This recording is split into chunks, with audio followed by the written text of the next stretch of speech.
오늘은 120편부터 122편까지 세 편을 한꺼번에 소개하도록 합니다. 가장 어렵고 힘든 119편을 또 우리가 잘 또 넘어왔습니다. 이제 드디어 120편으로 넘어가면서 이제 한 30편 정도의 시편을 남겨두고 있습니다. 올해 열심히 달려가면 이 시편이 거의 마무리가 되어갈 것 같습니다.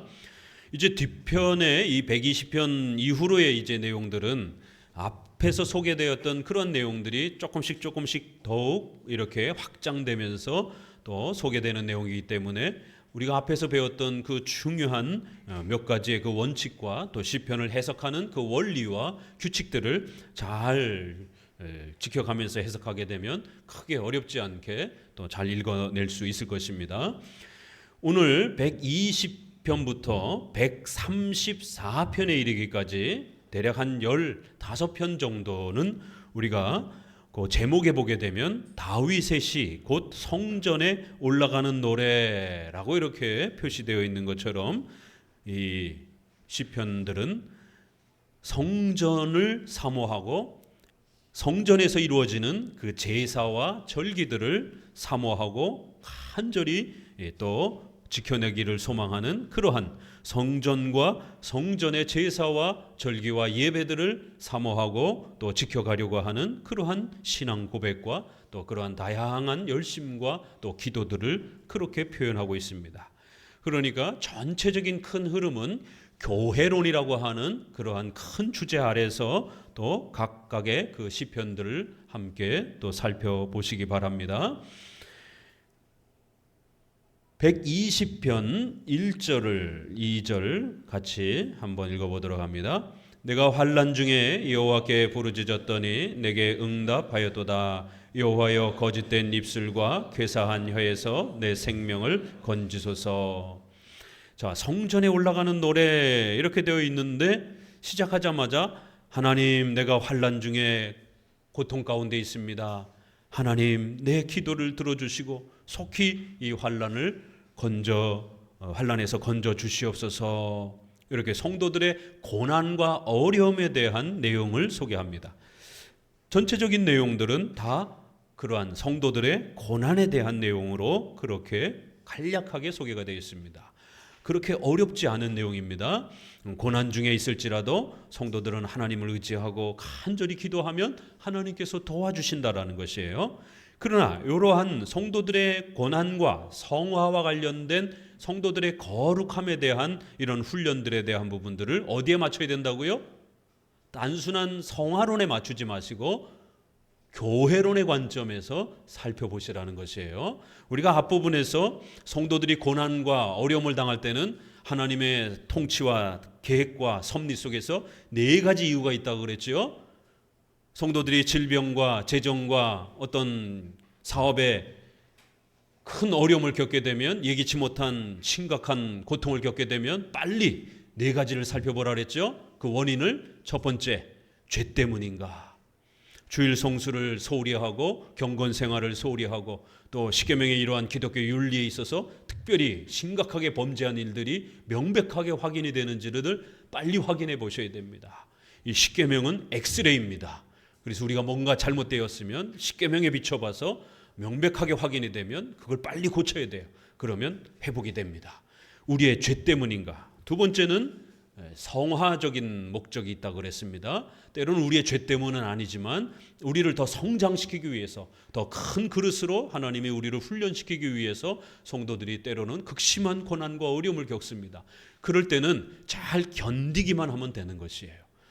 세 번째, 사탄의 그러한 공격이 있습니다. 성도들은 하나님의 백성들이기 때문에 사탄은 최후 심판 전까지 활동할 수 있는 그러한 시간들이 있습니다. 그래서 성도들을 공격하고 무너뜨리고 성도들이 망가지도록 그렇게 공격을 하는 이유가 없어요. 적이기 때문에 공격하는 것이. 또 그럴 때는 열심히 경건의 훈련들을 강건하게 세워가면서 그러한 영적 싸움들을 싸워가시면 됩니다. 네 번째는 설명도 없고 어떠한 단기간의 해결책도 보이지 않는 그러한 막막한 그런 어려움이 있습니다. 그것은 하나님의 영광을 위해서 우리의 생애 후반기에 또 우리의 생애 다음에 이렇게 하나님 자신의 영광을 위해서 우리 성도들의 그러한 고난과 어려움을 교회를 확장하고 하나님의 영광을 드러내는 수단으로 도구로 사용하고자 하실 때에 설명도 없이 그렇게 또 그 이유를 가르쳐 주시지도 않고 우리에게 고난을 허락하시는 때가 있습니다. 그럴 때는 하나님의 그 강력한 주권과 섭리를 의지하면서 자비로우시고 인자하신 하나님의 속성을 생각하면서 견뎌내셔야 되는 겁니다. 자, 이렇게 네 가지의 이러한 어려움에 처했을 때의 섭리적 원인들을 더 잘 헤아려 살펴보면 우리 성도들이 또 그 어려움들을 이겨낼 수 있습니다.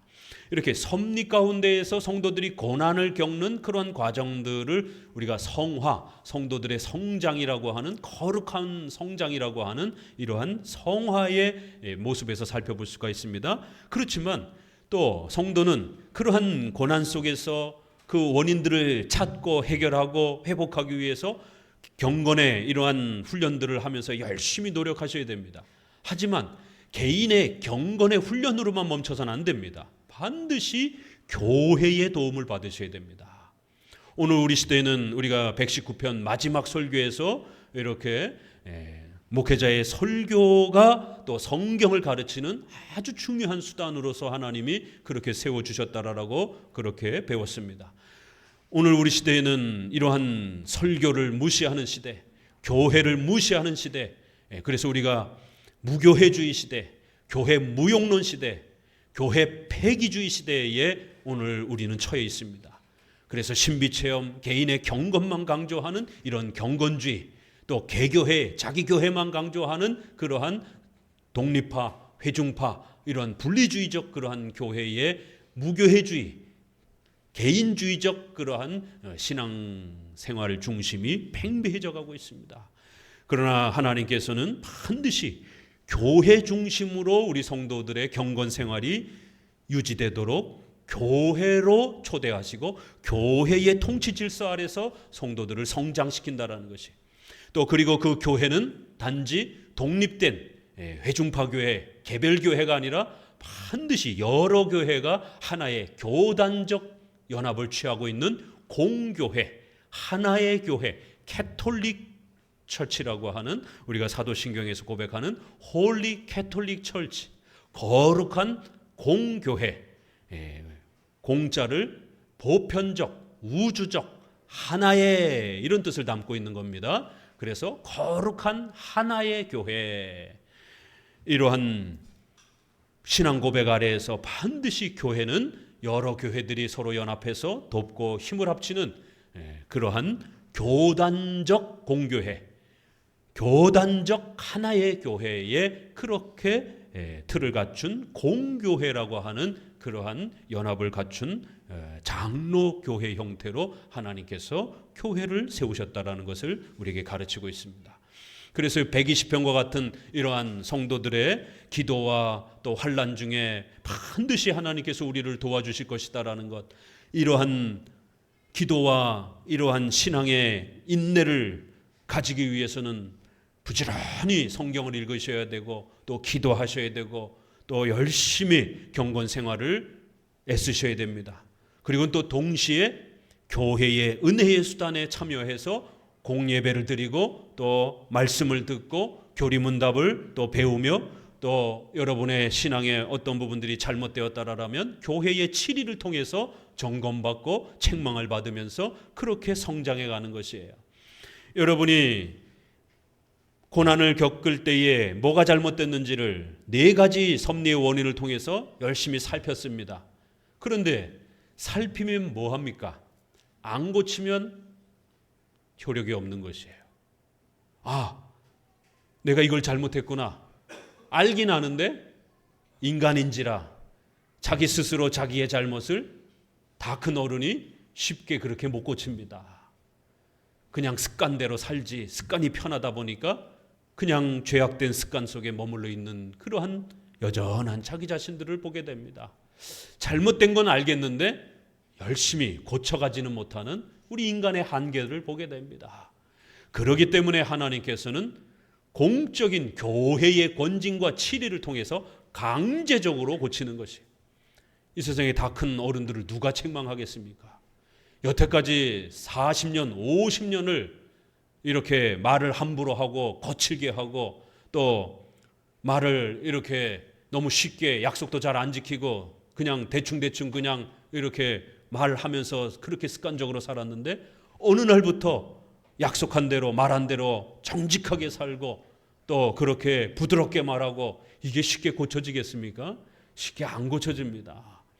그렇기 때문에 하나님께서는 공적인 교회라고 하는 7일을 통해서 목사님이 야단치고 책망하는 것이, 장로님이 불러다가 야단치고 책망하는 것이, 그래도 듣지 아니하면 당회의 징계를 통해서 수찬정지, 성찬을 금지시키는 것입니다.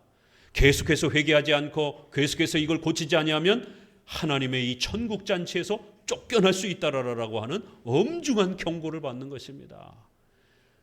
이러한 두려움 때문에 성도들은 자신의 잘못들을 깨닫기도 하지만 또 고치기도 하는 것이에요.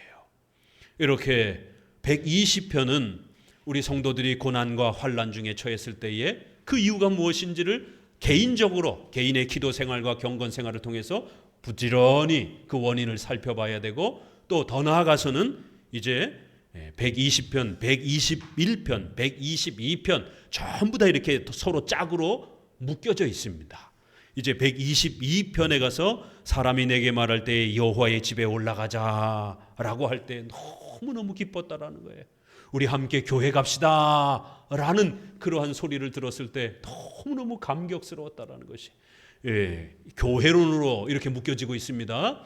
그렇기 때문에 성도들이 어려움과 고난 가운데 있을 때 열심히 하나님 앞에 성경 읽고 기도하며 경건의 이러한 또 회복들을 해가셔야 되고 또 더 나아가서는 공교회에 참여하여 예배드리며 또 공적 교회의 권징과 치리 안에서 하나님 앞에서 무엇이 잘못됐는지들을 바로잡고 또 그렇게 고쳐나가면서 성장해 가는 것입니다. 이것이 바로 우리 장로교회의 성화론입니다. 우리 장로교회의 성화론은 개인의 기도와 개인의 반성으로만 맡겨놓지 않습니다. 이거는 경건주의입니다. 이거는 개인주의 신앙입니다. 반드시 개인의 신앙 고백과 반성은 공적인 교회의 훈계와 책망을 또 교회의 그러한 훈련을 통해서 성장해 가도록 공적 교회의 질서를 통해서 성도들을 성화시킨다라는 것. 그래서 주관적으로도 성화를 시키지만 객관적인 방식으로도 성화의 원리가 작동된다라는 것을 꼭 명심하셔야 됩니다. 내가 환난 중에 여호와께 부르짖었더니 내게 응답하셨도다. 아무리 우리 성도들이 고난과 환난 중에 있다 할지라도 하나님은 그의 택하신 백성들을 절대로 버리지 아니하시고 매 순간순간 지키시며 보호하시고 때가 되면 반드시 도와주실 것이다라는 거예요.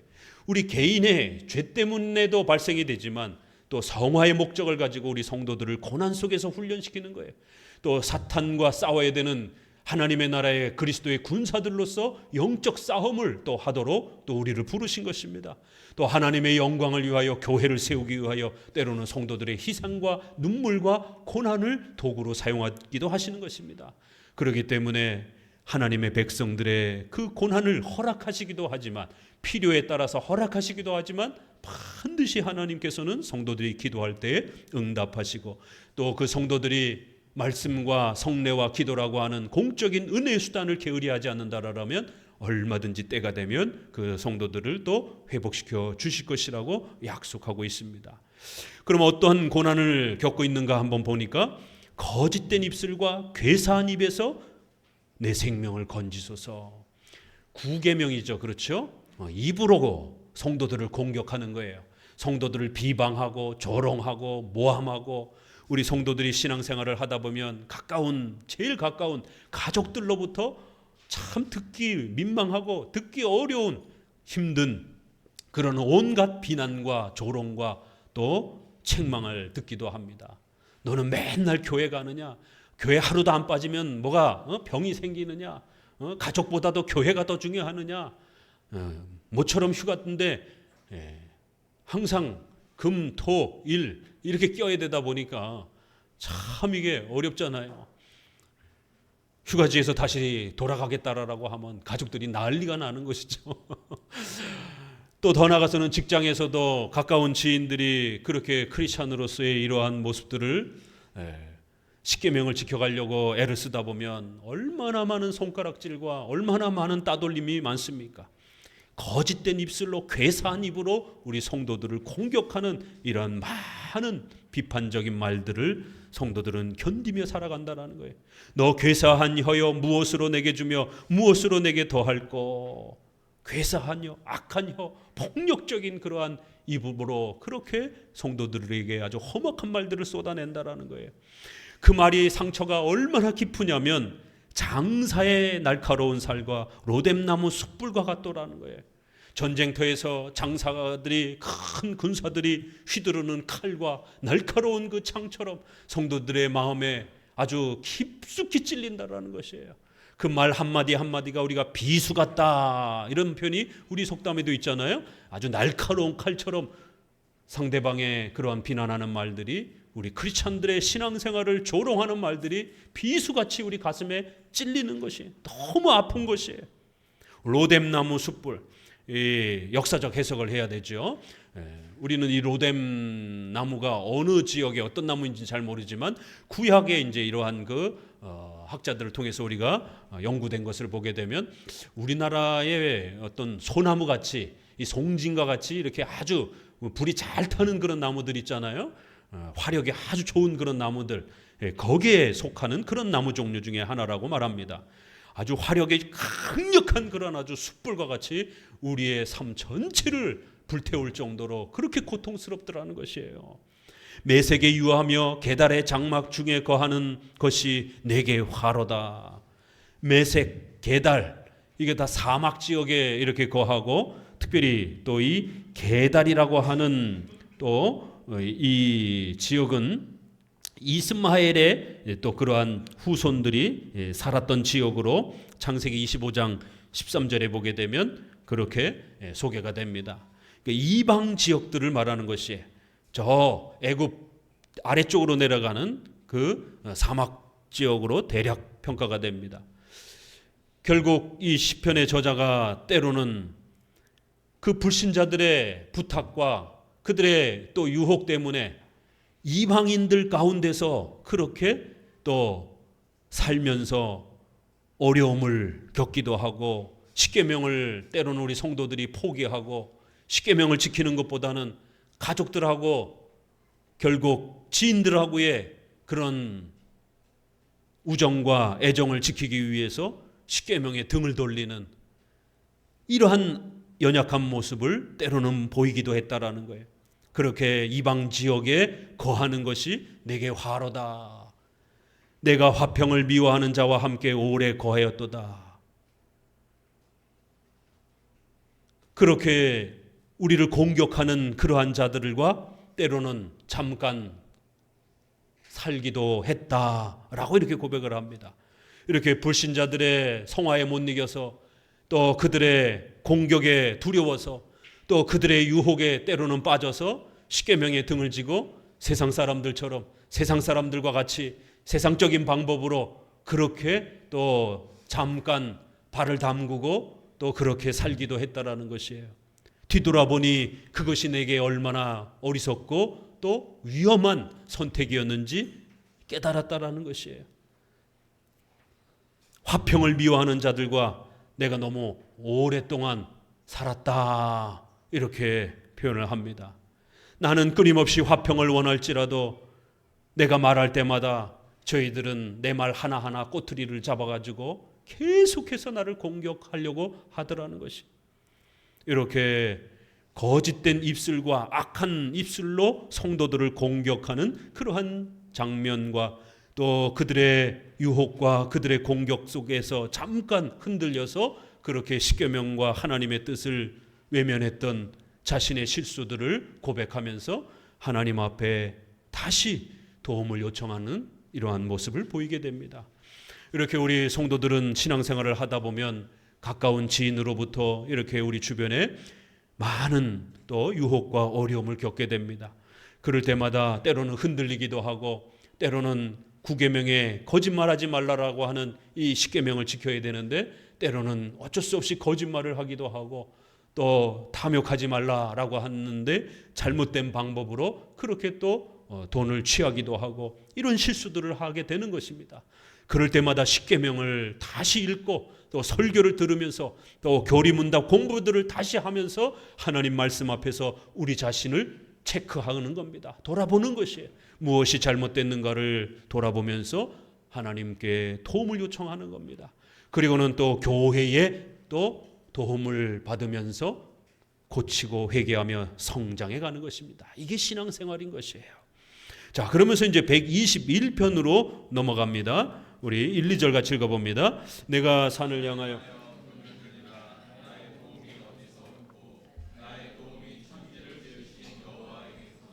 예. 120편의 이러한 그 고난과 어려움에 처해 있는 이 성도의 이 아픔과 힘든 상황들을 121편으로 연속해서 한번 읽어보면 굉장히 자연스럽게 연결이 됩니다.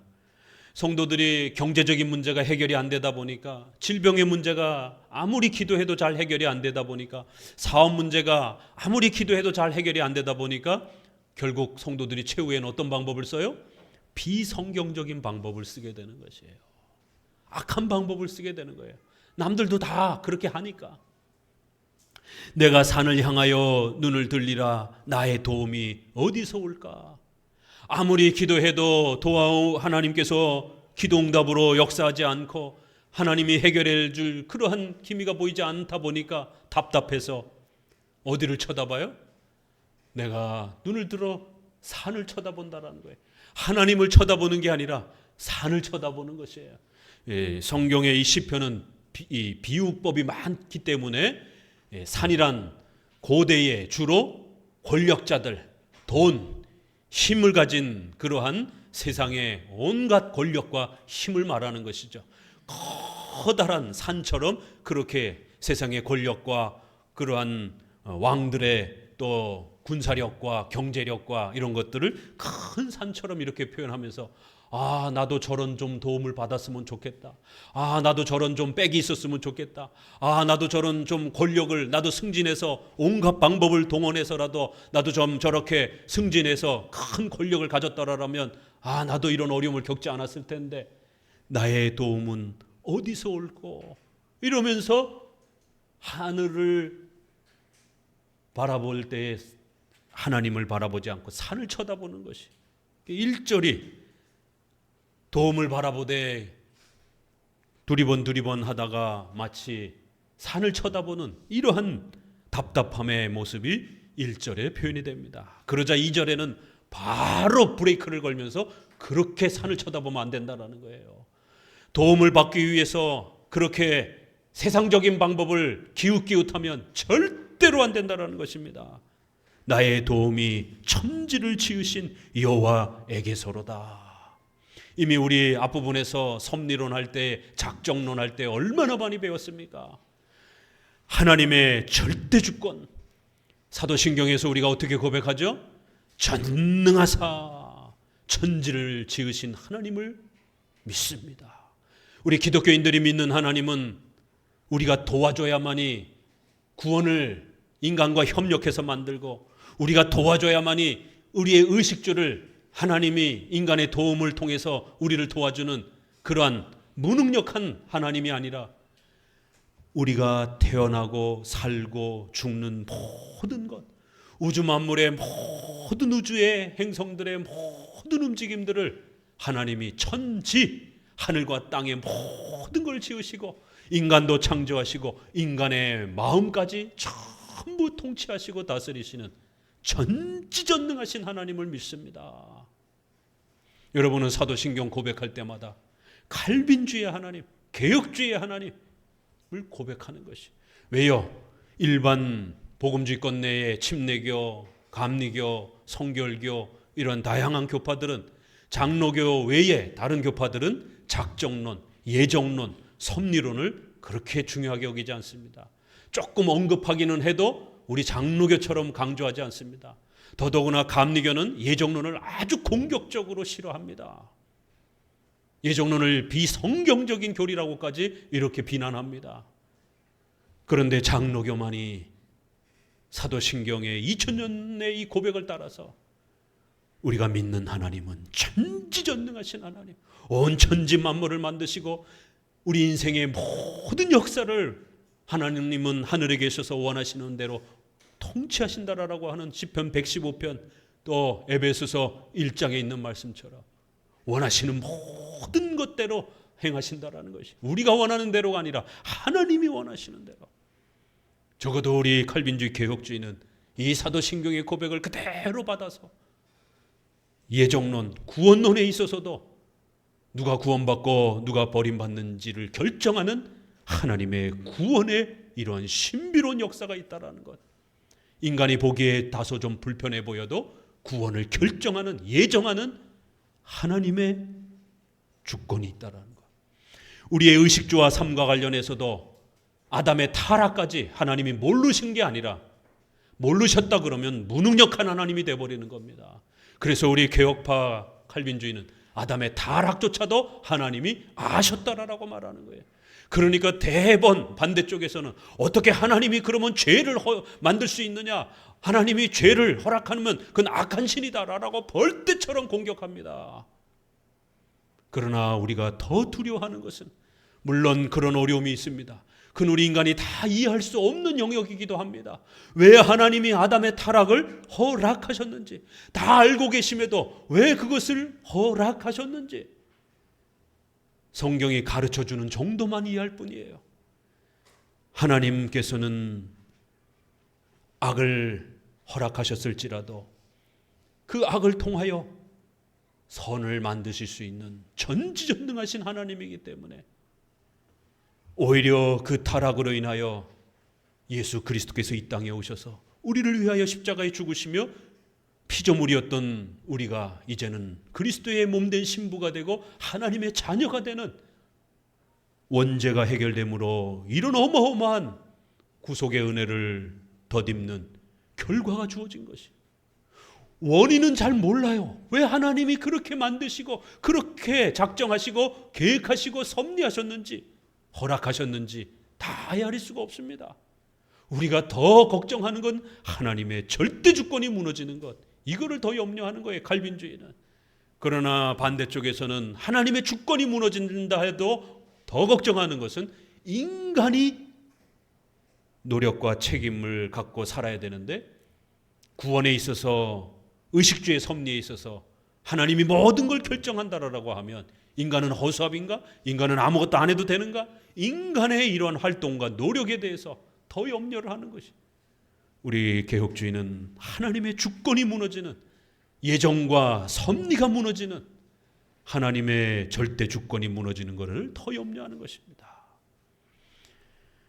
이렇게 기독교에는 이단도 있지만 이단은 아니어도 로마 가톨릭처럼 하나님을 이해하는 데도 있고, 성공회처럼, 루터파처럼, 오순절처럼 또 이렇게 아주 샤머니즘적으로 하나님을 이해하는 데도 있고, 또 감리교나든가 이렇게 하나님의 주권을 아주 공격적으로 싫어하면서 미워하면서 그렇게 하나님을 바라보는 그러한 교파도 있고, 우리 장로교처럼 하나님의 절대 주권을 의지하면서, 비록 때로는 왜 하나님께서 우리 인간에게 고난을 허락하시는지 다 이해할 수 없어도, 또 때로는 사탄과 악의 이러한 존재와 활동을 왜 하나님이 빨리 심판하지 않는지, 그 하나님의 오묘한 세계를 우리가 다 이해하지 못한다 할지라도 하나님은 우리 인생의 구원을 지배하시고 우리 의식주의 모든 것을 하나님이 원하시는 대로 결정하시고 통치하시는 분이라는 것, 그것을 더 중요하게 여기는 것이 바로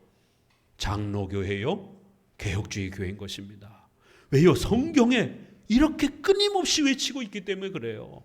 나의 도움이 천지를 지으신 전지전능하신 여호와에게서 오기 때문에 우리의 눈을 허탄한 데 돌리지 말고 강력한 신관을 확립하면서 우리의 구원이나 의식주나 어떤 영역에서라도 하나님이 모르시는 부분이 없고 하나님이 원하시는 대로 모든 것을 통치하시고 역사하시는, 예정과 작정과 섭리를 이루어가시는 그러한 전지전능하신 하나님을 바라보며 도움을 받으라는 것이에요. 그래서 우리는 사도신경을 다시 또 고백하면서 전지전능하신 하나님라고 고백하는 겁니다. 121편은 120편에 대한 답처럼 그렇게 소개가 됩니다. 두리번 세상 방법을 찾으려고 그렇게 헤매지 말고 전지전능하신 하나님을 바라보며 강력한 신관으로 무장하고 십계명의 그 하나님의 뜻에 머무르려고 애쓰고 노력하라는 것이, 그럼 하나님이 도와주실 것이다라는 겁니다. 용기를 내라는 것이. 3절부터 같이 읽어봅니다. 여호와께서 너로 실족지 않게 하시며 너를 지키시는 자가 졸지도 아니하시. 계속.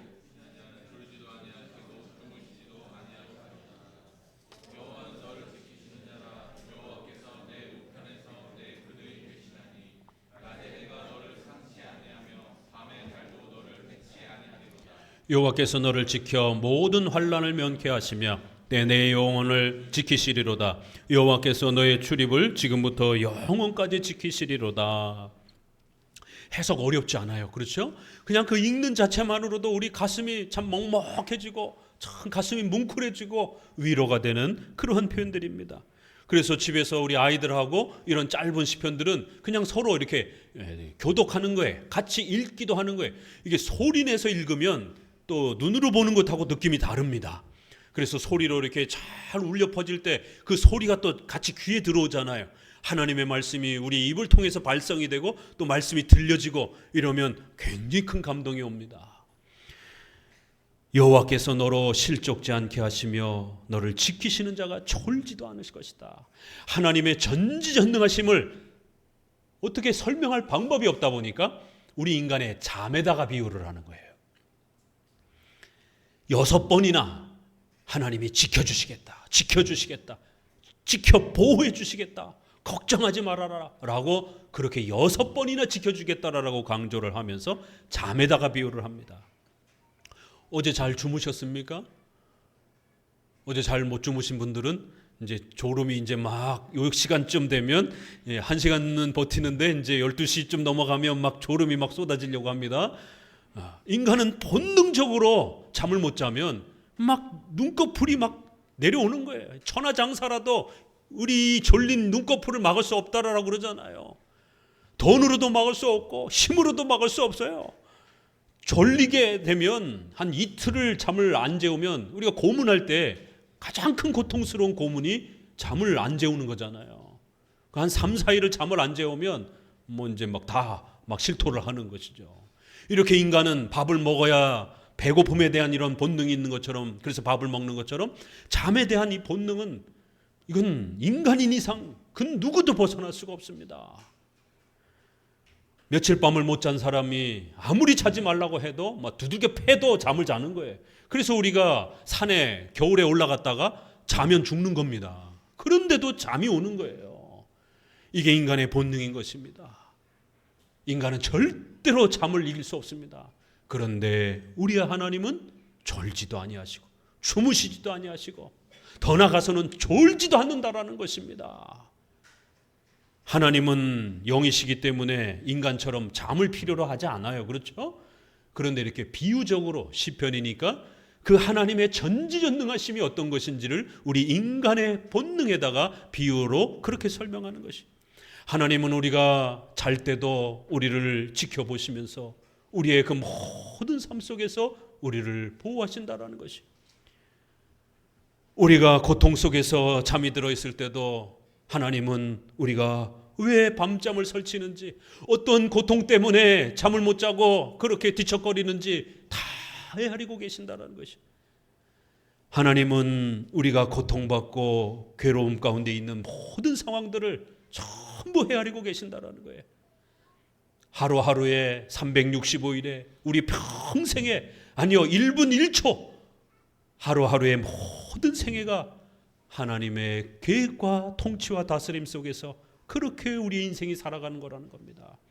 이렇게 칼빈주의 개혁주의는 강력한 신관을 먼저 확립해주고 이 신관이 확립이 되어야만이 성도들이 시시때때로 겪는 이런 많은 어려움들을 이겨낼 수 있다라고 이렇게 예정론과 이러한 작정과 섭리론을 우리의 교리의 구조의 맨 앞에다가 배치하고 가르치는 것이에요. 웨스민스터 신앙고백도 보게 되면 신론이, 작정, 섭리, 예정 이런 부분들이 앞부분에 배치가 되어 있는 겁니다. 그런데 웨스민스터 신앙고백을 싫어하는 사람들은 웨스민스터 신앙고백이 너무 신론 중심적이다. 그래서 스콜라적이다. 인간이 어떻게 해야 되는 이런 인간의 외계와 인간의 믿음 이런 게 더 중요하고 강조되어야 되는데 이런 하나님의 계획, 하나님의 이런 통치 이런 게 너무 강조되어 있어서 너무 스콜라적이라는 거예요. 와닿질 않는다라는 거예요. 어떻게 성경을 이해해도 이렇게 거꾸로 이해하는 그런 교파들이 있는 것이. 그러나 인간의 회개와 책임이 아무리 중요하다 할지라도 성경은 하나님이 누구신지, 하나님이 어떻게 예정하시고 작정하시고 섭리하시는지 하나님의 전지전능하심을 이렇게 먼저 강조하는 것입니다. 여호와께서는 너를 지키시는 자라. 여호와께서 내 우편에서 내 그늘이 되시니. 마치 낮의 해가 뜨거운 사막에서 그 해가 40도 50도 올라가는 그 엄청난 뜨거운 해가 사람을 죽입니다. 목이 마르고 점점 우리 몸에서 수분이 빠져나가면 결국 죽습니다. 이번 여름에도 얼마나 더웠습니까? 많은 사람들이 그렇게 또 뜨거운 열기로 또 그렇게 일을 하다 노동을 하다 죽기도 했습니다. 하나님께서 그 뜨거운 해 속에서도 우리 성도들이 죽지 않도록 상치 않도록 해침을 받지 않도록 보호해 주겠다라는 거예요. 또 밤에 달과 밤에 이런 무서운 공포와 두려움 속에서도 성도들을 지켜주실 것이다라는 거예요. 그거는 시적인 비유니까 낮에 우리가 살아가는 그러한 돈 걱정, 건강 걱정, 사업 걱정, 또 수많은 전쟁과 질병과 이런 온통 우리를 압박하는 세상의 수많은 근심 걱정들로부터 하나님께서는 우리 성도들을 지켜주실 것이다라는 거예요. 또 밤에 우리 성도들이 잠을 못 자고 무서운 공포와 우리의 마음으로부터 우리 속으로부터 또 밀려오는 수많은 그런 스트레스와 또 그러한 공포와 불안감과 이러한 엄청난 우리 마음의 내적인 또 불안감들이 얼마나 큽니까? 그러한 모든 인간의 내면적인 공포와 두려움으로부터도 하나님은 우리를 지켜주실 것이다라는 거예요. 얼마나 멋있게 표현했느냐면 여호와께서 너를 지켜주신다라는 거예요. 우리 5절 다시 한번 읽어봅니다. 여호와는 너를 지키시는 자라. 아멘. 얼마나 감사하고 귀한 말씀입니까? 우리가 무엇이간데 우리를 위하여 예수 그리스도를 이 땅에 보내주시고 하나님의 아들이신 성자를 지옥의 그 형벌의 고통을 받는 그 자리에 아낌없이 그리스도를 우리를 위하여 내어주신 것이에요. 또한 하나님께서는 매 순간순간 우리가 평생토록 살아가는 동안 우리가 무엇이길래 시시때때로 성경에 있는 베드로처럼 이랬다 저랬다 마치 하나님께 잘 순종할 것처럼 그렇게 의시되다가도 또 경건 생활만 조금만 흐트러지게 되면 성경 읽는 것도 힘들고 주일 성수하는 것도 힘들고 예배에 집중하는 것도 힘들고 이렇게 경건 생활이 또 금방 쉬이 무너지기도 합니다. 이런 연약하고 하나님 앞에 온전히 순종하지도 못하는 부족한 우리들을 도대체 하나님께서는 왜 그토록 끝까지 우리가 먼저 하나님을 사랑한 게 아니라 하나님이 우리를 먼저 사랑하셨다라고 예정에 대한 이러한 위대한 고백을 펼치면서 그렇기 때문에 그 택한 백성들을 영원히 버리지 않을 것이다라라. 여호와는 너를 지키시는 자라. 우리 8절 다시 한번 읽어봅니다. 여호와께서 너의 출입을 지금부터 영원까지 지키시리로다. 너무너무 귀하고 감사한 그러한 약속들입니다. 7절 모든 환난에서 보호하여 지켜주실 것이다라는 겁니다. 그러나 우리가 조금 이런 구절들은 조심해서 읽어야 되죠. 이런 구절들을 문자 그대로 너무 또 극단적으로 강조하게 되면 기복주의가 됩니다. 그렇기 때문에 성도들은 단 한 번도 요만큼도 경제적이고 건강에 또 사업에 살아가면서 어떤 걱정도 없다. 예수님만 믿으면 부자가 된다. 예수님만 믿으면 이 세상에서 근심 걱정 없이 살아간다. 그런 뜻은 아니에요. 하나님께서 때로는 환난과 고난을 사용하시는 것입니다. 120편에서도 고난 속에서 기도하는 성도의 기도가 대번 나오잖아요. 어떤 환난도 단 한 번도 없다, 이런 약속이 아니라 때로는 하나님의 계획 속에서 고난을 허락하신다 할지라도 그 고난이 우리를 집어삼키고 우리를 다시 지옥에 떨어뜨리고 하나님과 완전히 분리시킬 정도로의 그러한 고통과 파멸 속에 빠지지 않도록 하나님은 반드시 우리를 지켜주셔서 우리가 끝까지 하나님의 백성으로 살아가도록 그렇게 보호해 주실 것이다라는 약속인 것입니다. 자, 이제 122편으로 이제 또 넘어갑니다. 같이 읽어봅니다. 사람이 내게 말하기를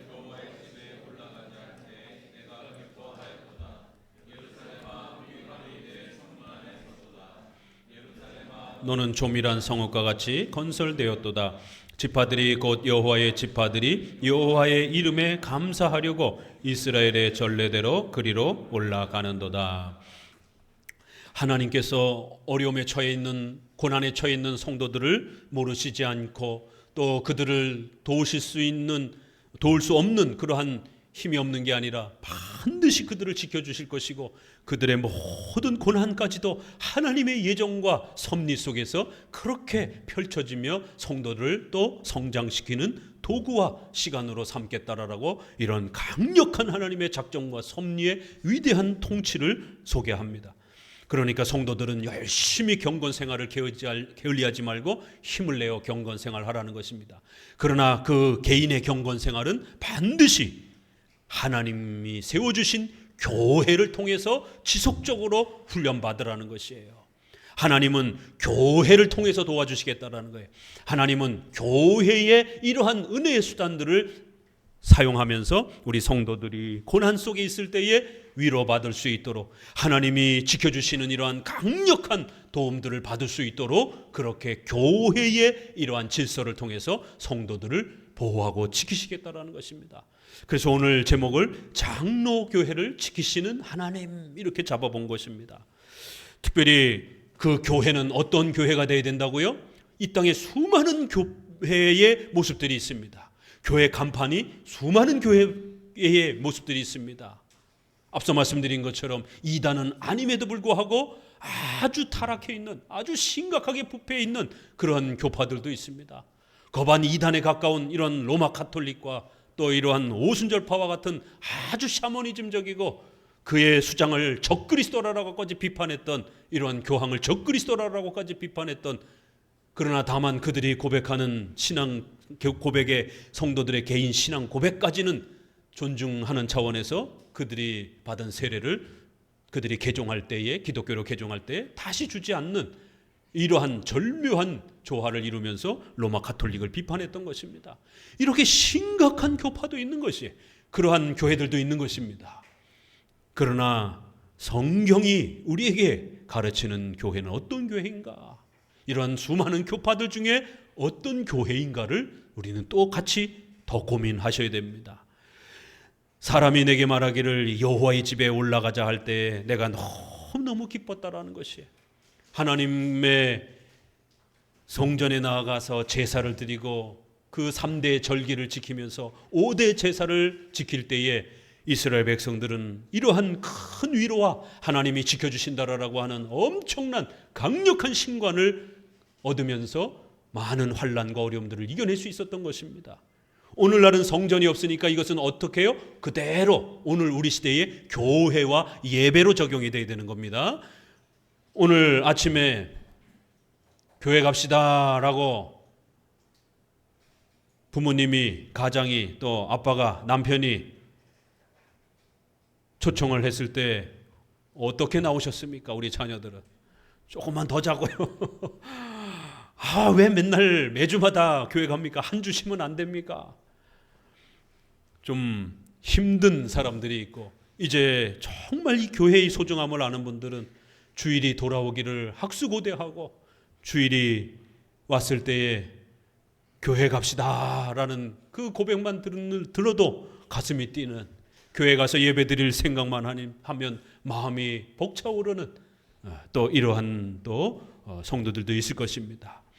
부단히 경건의 훈련들을 쌓아서 이 첫 소절 하나님의 집에 올라가자라고 했을 때 가슴이 뛰고 쿵쾅거리고 기대가 되고 소망이 되는 이러한 신앙의 수준으로 올라갈 수 있도록 더 열심히 또 신앙의 박차를 가하셔야 됩니다. 예루살렘아, 우리 발이 내 성문 안에 섰도다. 우리 발이 그 성문 안에 섰을 때 너무너무 감격스러운 것이, 이렇게 성전을 향해서 출발하는 그런 과정을 그린 겁니다. 그래서 예루살렘을 마치 사람처럼 비유하면서 부르면서, 예루살렘아, 그 성전이 있었던 곳이 예루살렘이니까, 예루살렘아, 이제 우리가 이제 성전에 거의 다 왔다. 이제 성전에 발을, 내 성문 안에 발 하나를 딱 들여놓으니까 너무너무 기쁘다라는 것이에요. 여러분, 교회에 도착해서 예배당 문을 열고 들어오실 때 감격스러우셨습니까?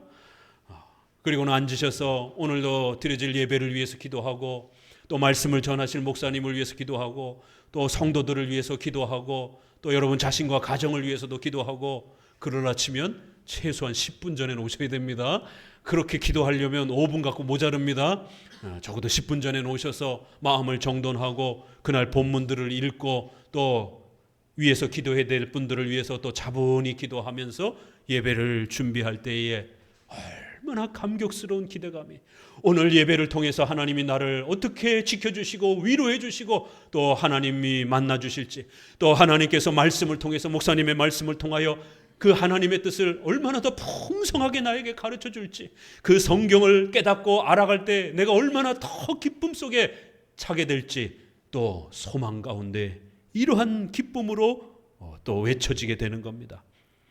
자, 그리고는 이제 3절 4절이 굉장히 독특한 표현이 나와요. 여기까지는 그냥 교회론의, 교회의 이 소중함에 대해서 외치는 소리인데, 예루살렘아, 너는 아주 조밀조밀한, 아주 잘 짜여져 있는, 아주 허투른 데도 없고 부족한 데도 없고, 아주 설계도가 정확하게, 아주 완벽하게 짜임새가 맞춰진 조밀한 그런 성읍과 같이 건설됐다라는 거예요. 그리고 12지파들이 어느 한 지파도 빠짐없이, 지파들, 이스라엘은 12지파죠.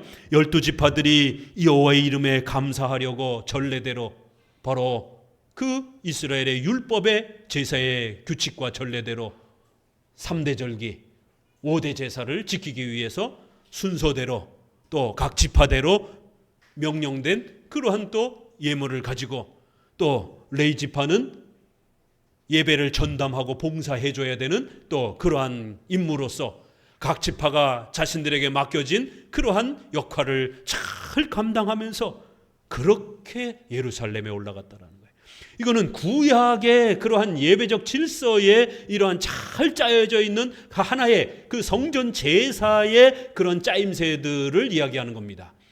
그렇지만 이것을 오늘 우리 시대에다 적용하게 되면 하나님의 교회가 무질서하고 혼동스럽지 않고 잘 짜여진, 잘 조직화된, 잘 체계화되어 있는 그러한 교회의 질서, 또 그러한 질서 아래서 드려지는 엄숙하고 경건한 예배, 또 그러한 예배 속에서 배워지는 또 그러한 체계적인 또 그러한 성경 공부, 이런 모든 부분들이, 한마음교회 왔더니만 예배를 시작할 때도 엄숙하게 누구 하나 막 소리 내어서 떠들 수 없는, 벌써 압도되어지는 그런 분위기. 예배를 시작하기 전에 모두 다 성경을 묵상하고 차분히 기도하는, 그렇게 약속된 그러한 분위기가 있는 겁니다. 그리고 이제 예배가 시작이 되면 모두가 다 목사님의 인도를 따라 찬송을 부를 때는 찬송을 불러야 되고, 찬송을 부르는데 주보 끄적끄적하는 사람이 있는가 하면, 찬송을 부르는데 성경 묵상하고 있는 사람이 있는가 하면, 이러면 안 되는 것입니다.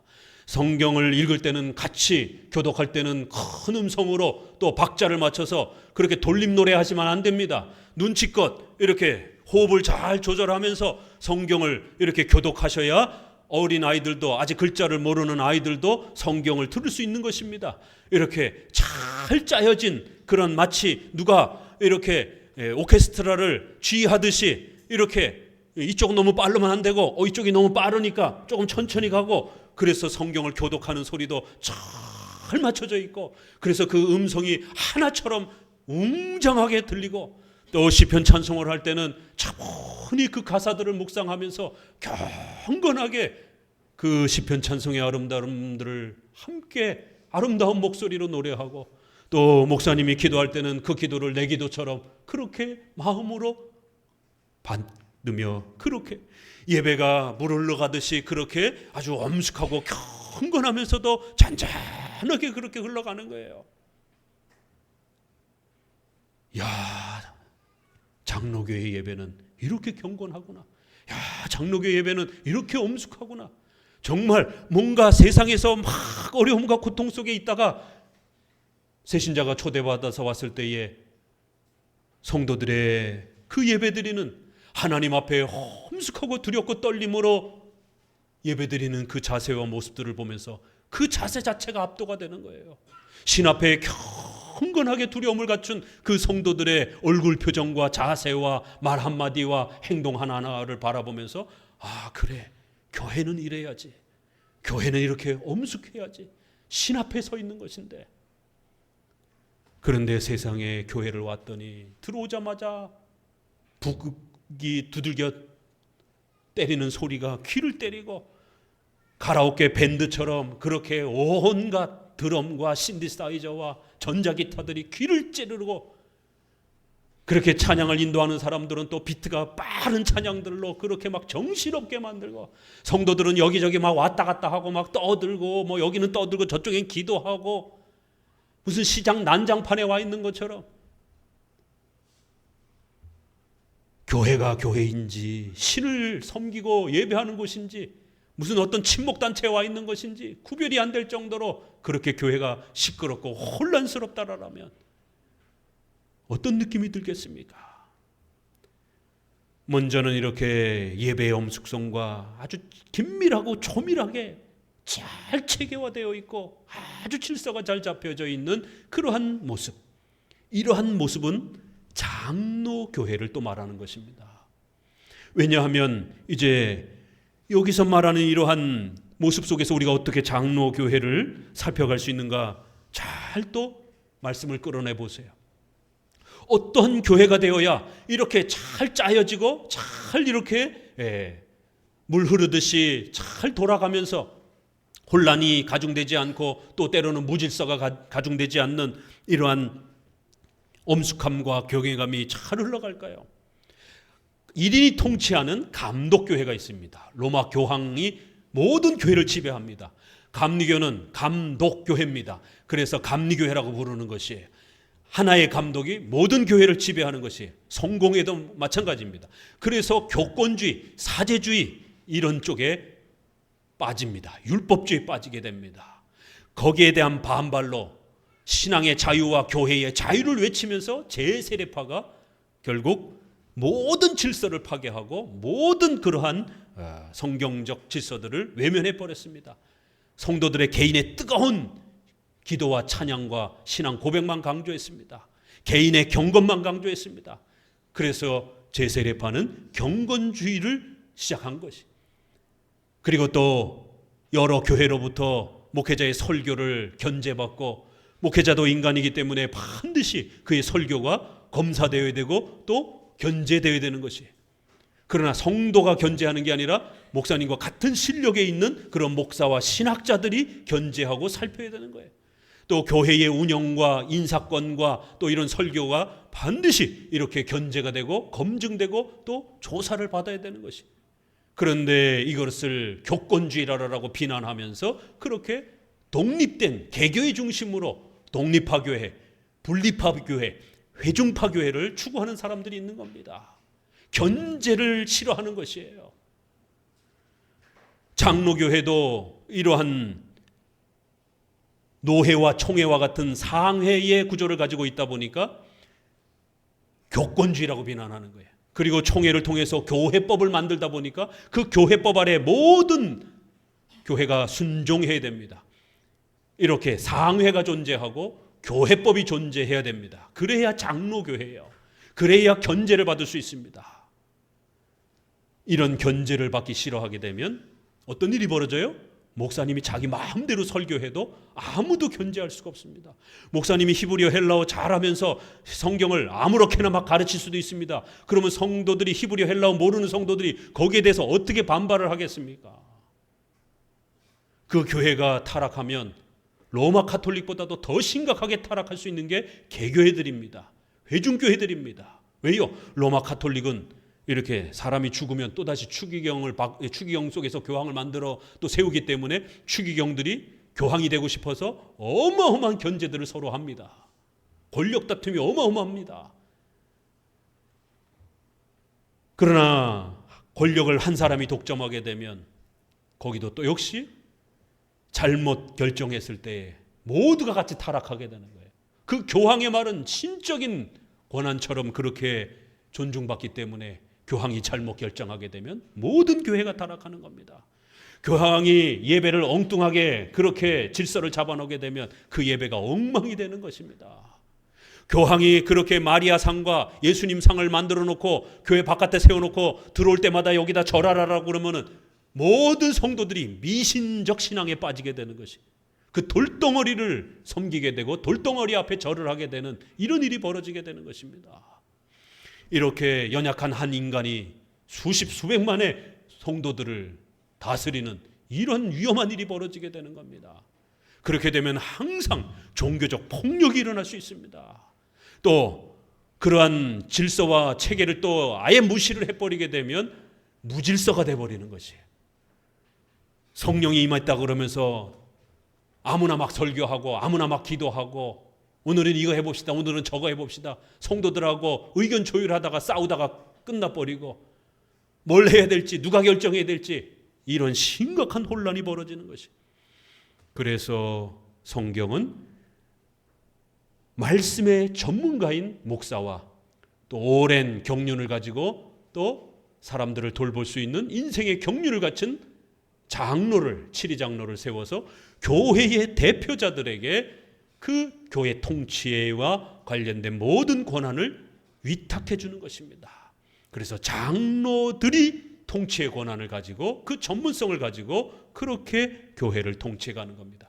그러나 이 장로들도 타락할 수가 있기 때문에 반드시 지역에 속해 있는 그러한 연합된 그러한 교회의 연합의 조직을 통해서 견제를 받는 겁니다. 이걸 우리가 노회라라고 말하는 거예요. 작은 지역 연합회를 노회라고 말하는 겁니다. 그러나 여기서도 또 인간이기 때문에 타락할 수 있어서 더 큰 전국적인 그러한 총회로 그렇게 또 목사와 장로들이 모여서 교리의 문제에 대해서 또 이단 문제에 대해서 또 여러 가지 행정 문제에 대해서 함께 회의를 하는 겁니다.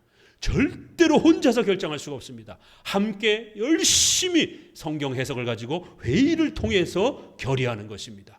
그래야 가장 안전한 결정이 나오는 겁니다. 주일 성수는 명령하고 있지만 몇 시에 예배드리라는 말은 성경에 그 어디에도 안 나와 있습니다. 그러면 이건 누군가 결정을 해야 됩니다. 그러나 교황이 새벽 5시에 예배드립시다 이러면 예배드리러 올 수 없는 형편에 있는 사람들 어떡할 거예요? 이게 종교적 폭력이 되는 거예요. 우리 밤 12시에 예배드립시다 이렇게 결정해버리면 무조건 따라야 되는 겁니다. 자, 그러나 회중파와 독립파들은 어떤 일이 벌어져요? 10시에 예배 드립시다. 49명. 11시에 예배 드립시다. 50명. 한 사람은 잘 모르겠는데요. 이름 이거 어떻게 할 겁니까? 결론이 안 나는 것이에요. 이렇게 회중파 교회들은 다수결로 회중들 전체가 민주주의 원리를 강조하면서 개교회의 자유를 강조하다 보니까 결정이 안 나는 거예요. 그거 계속 투표해도 결정이 안 나면 언제까지 그거 하고 있을 거예요. 상식적인 선에서 목사와 장로가 결정을 하면 조금 마음에 안 들어도 우리 성도들은 다 함께 따라주는 거예요. 그래야 질서가 잡히는 겁니다. 인간이기 때문에. 그래서 우리가 집안에서도 남편과 아내가 동등하지만 가장이라는 질서의 권한이 있는 겁니다. 만약 50대 50으로 똑같다라고 한번 가정을 꾸려보세요. 그 가정 엉망됩니다. 휴가 때 어디로 갈 것인가? 아빠는 강으로 가자라고 그러고 산으로 가자라고 그러고 엄마는 바닷가로 가자고 그러고 5대 5예요. 하나도 더 없어요. 어떻게 할 겁니까? 누군가 양보를 해야 결정이 날 거 아니에요. 근데 둘인데 셋이면 2대1로 이기기라도 하죠. 부부지간엔 둘밖에 없는데 이거 밤새도록 여름이 다 가도록 강이냐 산이냐 갖고 싸울 거예요? 아이들은 결정할 권한이 없잖아요. 부모님이 강력한 의사결정권을 갖고 있는데 부부가 한치 양보도 없이 50대 50으로 그렇게 서로 경쟁하고 있어요. 그럼 그 집안은 풍비박산 나는 거예요. 아무것도 결정 못합니다. 하물며 이렇게 가장 가까운 가족들 안에도 질서가 존재하는 겁니다. 인간이기 때문에. 인간은 질서가 필요로 한 존재예요. 이성을 가지고 있는, 인격을 가지고 있는 존재이기 때문에 자기 의견을 말한단 말이에요. 그러면 그 자기 의견들을 조율을 시키고 조화를 시켜서 어떤 질서와 체계를 잡지 않는다라면 이 자기 의견과 자기 주장이 막 난무하기 시작하게 되면 무질서가 되는 겁니다. 그래서 오늘 예루살렘은 어떤 성읍과 같다고요? 무질서하고 흐트러짐이 없이 아주 정확하게 그 성읍들이 어디에 뭐가 있어야 될지 정확하게 설계도가 갖춰진 그런 아주 체계적인 도시와 같다라는 것이. 예루살렘은 어떤 곳이죠? 구약의 교회를 말하는 것입니다. 이렇게 교회는 흐트러짐 없이 또 혹시라도 혼란과 목회자의 또 이러한 설교의 타락이 발생하지 않도록 여러 절차의 또 견제와 또 교회가 재정적으로 어려움에 처하지 않도록 한 교회가 어려워지게 되면 다른 지역 교회가 도움을 줘서라도 그 교회가 유지되도록 이렇게 의식주의 문제에 있어서도 교리의 문제에 있어서도 정확한 질서 체계를 갖춰야만 되는 겁니다. 이단이 발생했습니다. 그럼 그 이단을 어떻게 해결할 겁니까? 한 개교회 목사님이 설교하고 신방하고 교회 돌보면서 그 이단까지 다 연구하게 해야 합니까? 시간이 부족해서 그 이단의 설교와 그 이단의 책들을 전부 읽고 연구를 해야 되는데 해마다 등장하는 이단들이 얼마나 많습니까? 그거 개교회 목사님이 그 다 못 결정합니다. 그렇기 때문에 신학교라든가 총회에서 이단 대책위원이라든가 이런 데서 목사님들과 신학자들에게 그렇게 전문가들에게 재정을 위탁해주고 책이라든가 이런 것들 자료들을 사서 볼 수 있도록 재정도 맡기고 연구위원도 맡겨서 그들이 결정해서 어떤 것이 나오면 이 교파는 굉장히 위험합니다. 이 인물은 굉장히 이단성이 강합니다. 조심하십시오. 라고 총회에서 결의가 되면 개교회가 그거 다 연구하지 않았어도 그 결정을 받아들이는 겁니다. 그래야 교회가 안전한 것이에요. 목사님이 해마다 등장하는 그 이단 계속 연구하다가 성도들 신방도 못 가고 그러면 성도들이 위험에 처해 있는데 이단의 그 위험에 처해 있는데 분간도 못하고 개교에 혼자 있으면 이런 일이 벌어지는 거예요. 그래서 회중교회로 있으면 굉장히 위험하다라는 겁니다.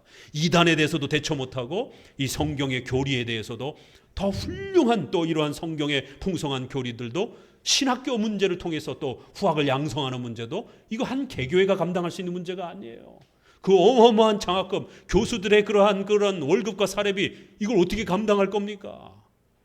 여러 교회가 힘을 합치지 아니하면 신학교와 후학 양성, 교회의 존폐를 나누는 이런 문제를 해결을 하기가 어렵다라는 거예요. 이단 문제도 대처하기가 어렵고. 그렇기 때문에 12지파가 각자가 맡겨진 각 지파마다 맡겨진 의무와 책임을 다하는 겁니다. 레위 지파는 어느 지파는 전문적인 그러한 예배의 전문성을 갖추고 예배 준비를 해야 되는 겁니다. 모든 지파가 먹고 살기 바쁘면 율법을 가르치고 그 제사를 가져올 때마다 제사물들을 전부 규칙에 맞게 정량에 맞게 준비하고 이거 누가 할 겁니까? 어느 지파는 희생을 하셔야 되는 것이에요. 그렇기 때문에 이렇게 각 지파마다 각각의 의무와 책임을 잘 나눠 갖고 또 한 지파가 모든 걸 결정해서는 안 되는 겁니다. 참 놀랍죠. 이스라엘 백성도 하나님이 12지파를 나눠서 그 전문성도 그 업무의 전문성도 나눴고 또 어떤 전쟁 결정이라든가 무슨 어떤 판단을 할 때는 유다 지파라 할지라도 절대로 혼자 결정 못합니다. 장자 르우벤 지파라 할지라도 혼자 결정 못합니다. 인구가 많아가지고 항상 자기네가 우두머리 하려고 하다가 구약에 보게 되면 싸움이 벌어지잖아요. 왜 니네가 우리 12지파의 대장 노릇을 하려고 하느냐 이러면서 서로 다투게 되는 거예요. 그렇기 때문에 함부로 절대로 어느 한 지파가 독단적으로 뭔가를 결정할 수 없습니다. 어떻게 해야 돼요?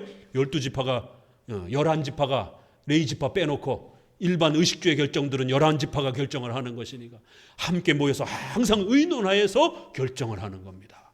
그래야 실수를 줄이게 되는 거예요.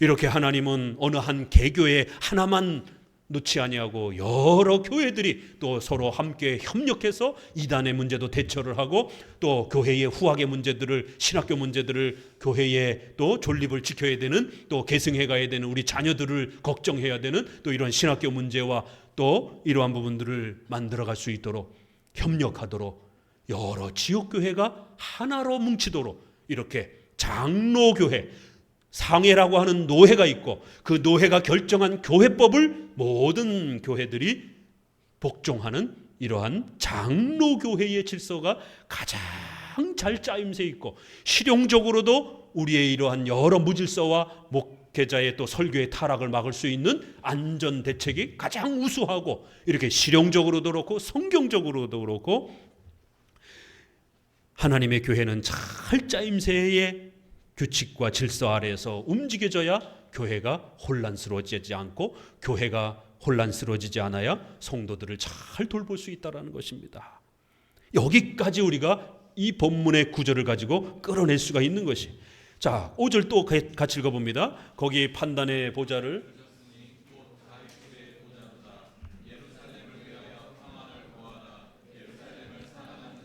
형통하리로다. 내 성 안에 평강이 있고 내 공중에는 형통이 있을지어다. 내가 내 형제와 부모를 위하여 이제 말하리니 내 가운데 평강이 있을지어다. 여호와 우리 하나님의 집을 위하여 내가 내게 복을 구하리로다. 하나님의 집, 예루살렘, 성전, 판단의 보좌, 다윗의 집, 내 성 안 몇 번이나 나오고 있어요? 10번 이상이 교회의 이런 용어를 반복하고 있습니다. 성전이라는 용어를 10번 이상을 이렇게 반복하면서 교회의 소중함과 교회가 우리 성도들에게 얼마나 귀한 것인지를 이렇게 강조합니다. 5절에는 거기 판단의 보좌를 두었다라는 거예요. 참 독특한 표현이죠. 바로 그 성전에 판단의 보좌가 있다라는 거예요. 이것은 직접적으로 예루살렘 성전 안에 법궤를 말하는 것입니다. 그래서 하나님이 임재하셔서 이스라엘 백성들 전체를 심판하고 판단하는 그런 성격을 말하는 것이. 그러나 더 나아가서는 이러한 판단의 이러한 권한을 교회가 세워지고 그 교회의 치리권과 권징권에 하나님께서는 목사와 장로들에게 그 판단의 권한을 맡겨주신 것입니다.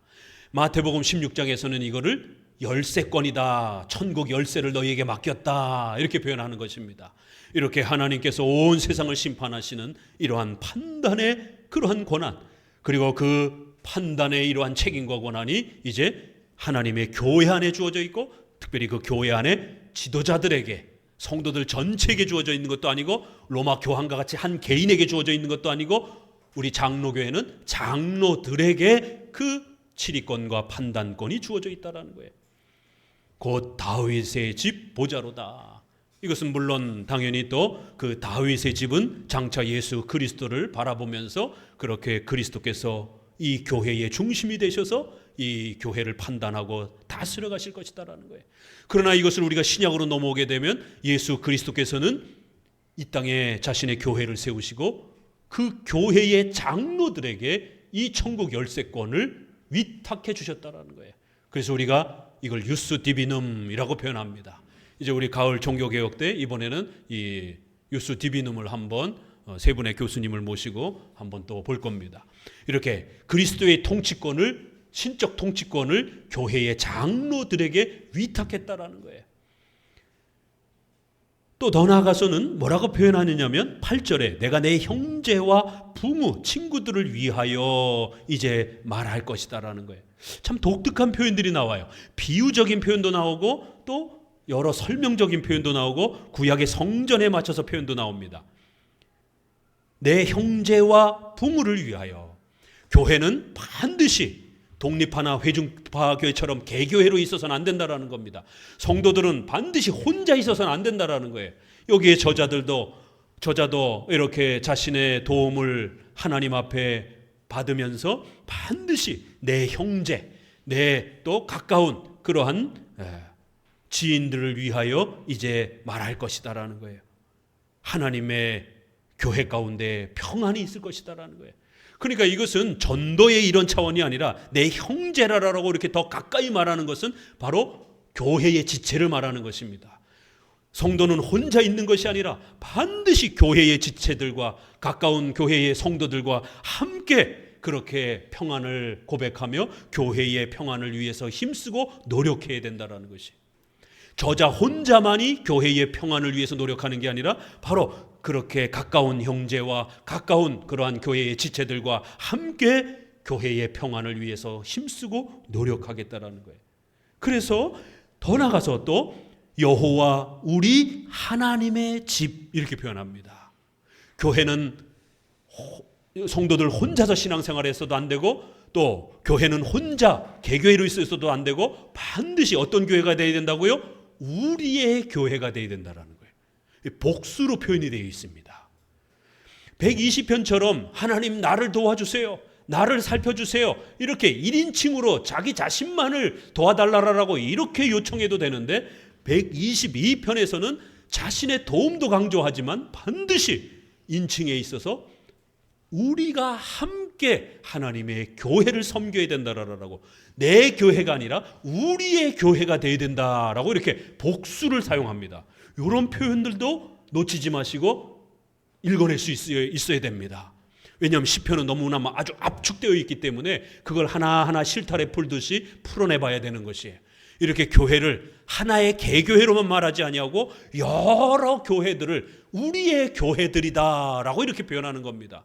그렇기 때문에 반드시 우리 장로교회처럼 여러 교회가 공교회, 교단 중심으로 하나의 교회를 형성해야 되는 것이, 내가 너에게 복을 구할 것이다, 이렇게 하나님 나를 도와주세요 여기에 머무르는 게 아니라, 저자는 끊임없이 너에게, 나와, 너, 이런 단어들을 계속해서 인칭을 바꿔가면서, 또 때로는 우리라고 이렇게 표현하면서 공교회 중심으로 그 질서체계가 조밀하게 아주 잘 짜여져 있는, 그래서 이단을 방지하기, 또 목회자를 성장시키고 목회자를 견제하기 위한 이런 재판의 절차들이 이중 삼중으로 아주 철저하게 잘 짜여져 있는 이런 아주 기가 막힌 성경적 질서를 따라가야 된다는 거예요. 이러한 질서는 구약에서도 장로교회를 말하는 거고 신약에서도 장로교회를 말하는 것이.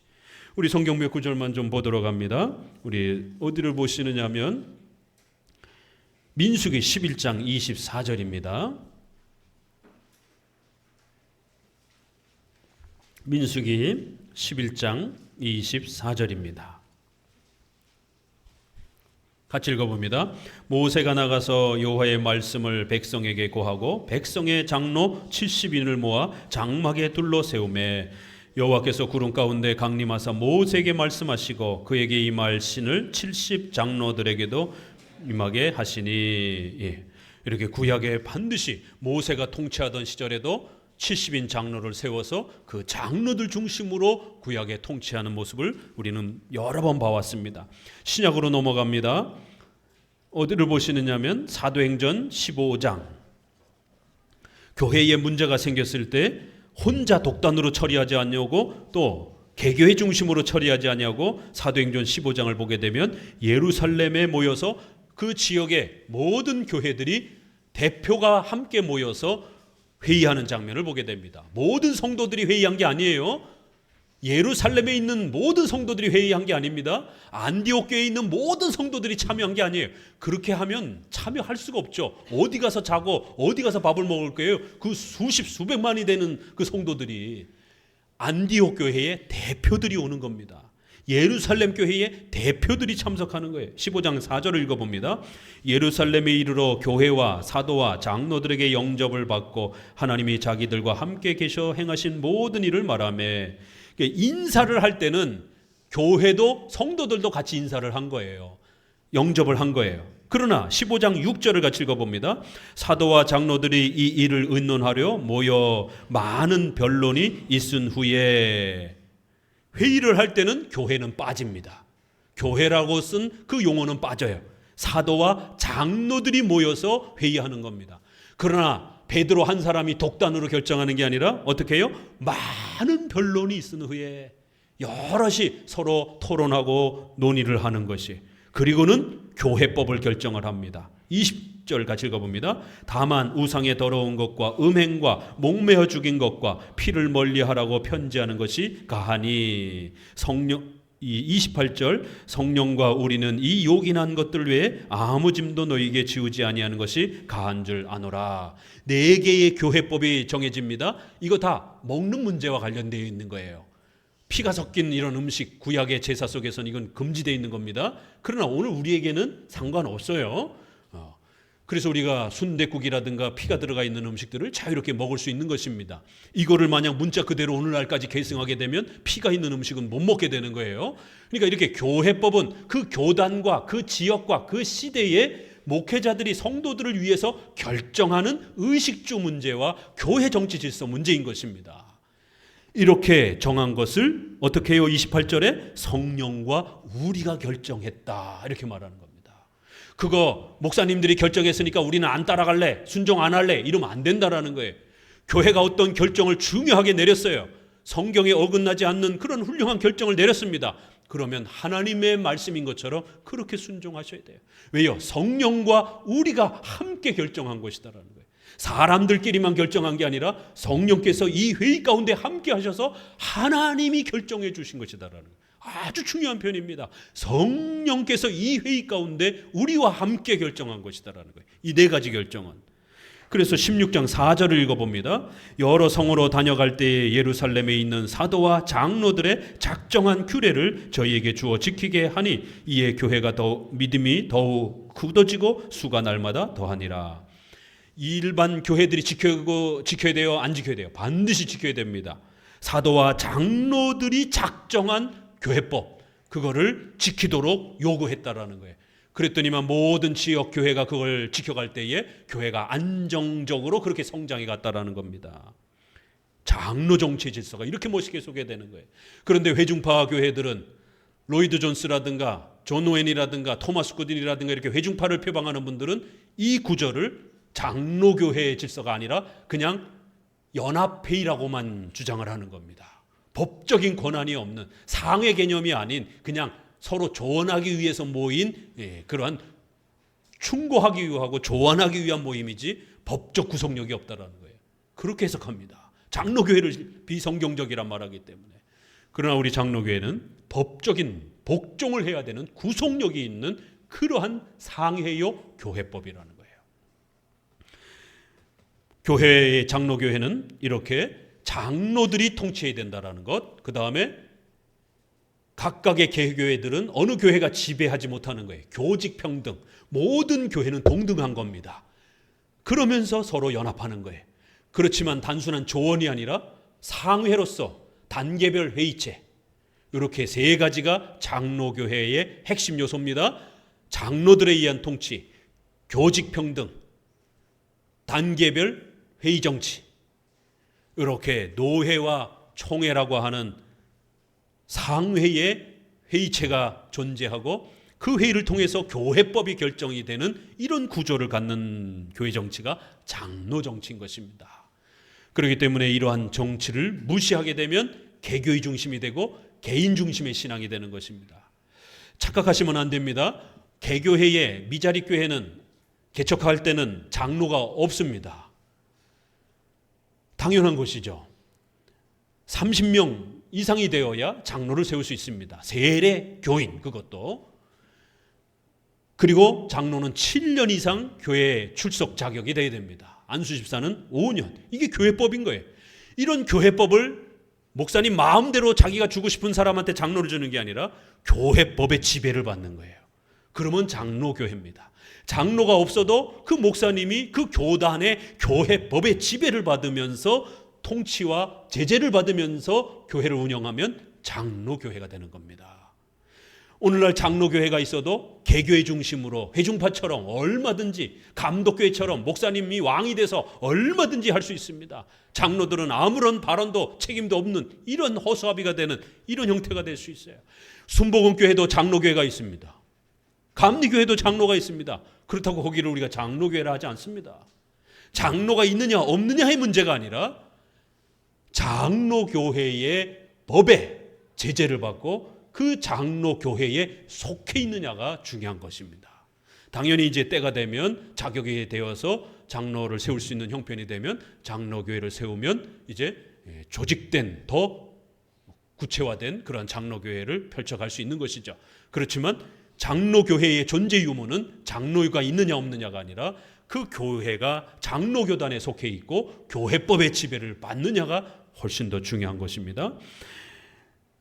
디모데전서 4장 12절에 보게 되면 장로회에서 안수를 받을 때, 이런 표현, 디모데전서 5장 17절에 잘 다스리는 장로들을 배나 존경할 자로 알아라, 이런 명령들. 디도서 1장 5절에 내가 글에 대해 너를 떨어뜨려둔 이유는 각성의 장로들을 세우려 함이라, 이러한 표현들이 전부 다 장로 정치를 명하고 있습니다. 성경에 이렇게 명백하게 장로들을 세워서 장로들을 중심으로 교회를 운영하라고, 또 그 개교회는 반드시 상회라고 하는 총회를 중심으로 해서 교단 중심으로 이루어지는 장로교회이지, 회중파처럼 여기서 말하는 장로를 그냥 개교회 장로로만 자꾸 주장을 하는 거예요. 그리고 연합해서 회의를 할 때는 그냥 조언하는, 그냥 들어도 그만 안 들어도 그만, 이러한 연합회처럼 이렇게 해석을 하기 때문에 회중파는 문제가 되는 겁니다. 아니요, 여기서 말하는 이 장로 정치는 상회와 교회법이 존재하는 그러한 장로 정치인 것입니다. 우리 주보에 보시게 되면 웨스트민스터 정치 형태에서, 그래서 우리의 표준 문서에서는 이렇게 여러 종류의 회의체 이러면서 하나님께서는 교회 안에 그리스도의 정치와 교회를 다스리는 치리자들을 제정하셨다, 이렇게 목사와 장로를 제정하시고 그들에게 천국 열쇠의 권한, 치리권을 허락해 주셨다라는 거예요. 그래서 교회 안에 여러 종류의 회의체들, 당회, 노회, 총회가 이 총회를 통해서 다스려지는 것이 바로 합법적이고 하나님의 말씀에 일치한다라는 거예요. 노회도 보게 되면 성경은 교회가 속해 있는 노회를 제시한다. 반드시 하나의 노예 정치 아래 있도록 제시하고 있다. 그래서 성경도 보게 되면 예루살렘 교회를 예를 듭니다. 그들은 하나의 교회였고 교회의 장로들이 있었고, 또 사도들은 예루살렘 교회의 장로들처럼 장로들의 일반적 기능을 수행했다라는 거예요. 또 4번에 보게 되면 그 교회의 장로들이 교회 정치 일을 수행하기 위해 함께 모여서 그렇게 회의한다라는 겁니다. 이렇게 성경 여러 곳에 상회로서 모이는 그러한 노회와 총회의 형태로서의 장로교회를 소개하고 있다는 겁니다. 총회도 또 역시 소개합니다. 성경은 당회, 노회 이외에도 교회 정치를 위한 또 다른 종류의 회의체를 제시하는데 이 모든 것을 총회라고 부른다. 그래서 당회, 노회, 지방회, 전국적 회의가 종속관계를 가지는 것은 합법적이요 말씀에 일치한다. 이렇게 각 교회들, 각 회의체들은 반드시 종속적인 관계를 가져야 된다는 거예요. 법적인 복종의 이러한 권리관계를 가져야 된다는 겁니다. 회중파 교회가 제일 싫어하는 종속적이다라는 말을 제일 싫어합니다. 법적인 순종이라는 말을 제일 싫어합니다. 그러나 우리 장로교회는 이렇게 종속관계를 가져야 된다는 것. 아니, 목회자가 타교회의 견제를 받는 데 있어서 들어도 그만 안 들어도 그만, 그러면 그게 무슨 견제입니까? 타교회의 강력한 견제를 받아야, 법적으로 견제를 받아야, 종속돼 있어야, 당신 만약에 자꾸 그렇게 이상하게 설교하게 되면 우리 노예에서 당신의 목사직을 면직하고 이 교회에서 당신 쫓아나겠습니다. 이렇게 경고할 수가 있는 것입니다. 그래야 목회자의 설교를 목회자가 함부로 안 하게 되는 겁니다. 목회자가 어디 가서 산에 가서 기도원에 가서 은혜 받고 왔다 그러면서 갑자기 그날부터 이상한 설교를 하게 되면 그 성도들을 보호하기 위해서 다른 지역 노회에 속해 있는 목사님들이 목사님의 그 지역 교회의 목사님 설교를 조사하고 경고해도 안 고쳐지게 되면 그 목사님을 쫓아내고 건강한 목사님을 다시 청빙하도록 그렇게 그 교회를 도와줘야 되는 겁니다. 이렇게 장로교회는 강력한 견제 기능을 가지고 있는 것입니다. 이제 마지막 부분에서 예루살렘을 위하여 평안을 구하라. 예루살렘을 사랑하는 자는 형통하리라. 내 성 안에는 평강이 있고, 또 그리고 8절에도 내 가운데 평강이 있을 것이로다. 이렇게 잘 조직되고 잘 질서가 체계화된 교회들은 하나님의 큰 평안과 은혜와 위로를 얻을 것이다라는 거예요. 평강이라는 단어를 4번이나 반복하면서 교회가 무질서해지지 않도록, 교회가 아주 안정되게 그렇게 성장해 갈 수 있도록 하나님이 은혜를 주실 것이다라는 거예요. 9절을 같이 한번 읽어봅니다. 여호와 우리 하나님의 집을 위하여 내가 내게 복을 구하리로다. 원문에는 때문에 이렇게 돼 있어요. 하나님의 교회 때문에 우리 성도들에게 복이 있을 것이다. 이렇게 우리 성도들에게 있어서는 교회가 얼마나 소중한지, 또 교회를 통하여 평안을 누리고 그 교회가 든든히 세워져 가도록 또 헌신하고 섬기고, 특별히 장로교회를 우리가 함께 세워가기 위해서 노력하는 이런 많은 수고들이 우리 성도들에게 복을 주는 소중한 그런 하나님의 또 방식이 된다라는 것을 가르치고 있습니다. 오늘 122편까지 함께 살펴보면서 특별히 교회를 중심으로 해서 펼쳐지는 이런 하나님의 큰 위로와 또 소망을 또 잘 마음속에 간직하시기를 주의 말씀으로 권면을 드립니다. 기도합니다.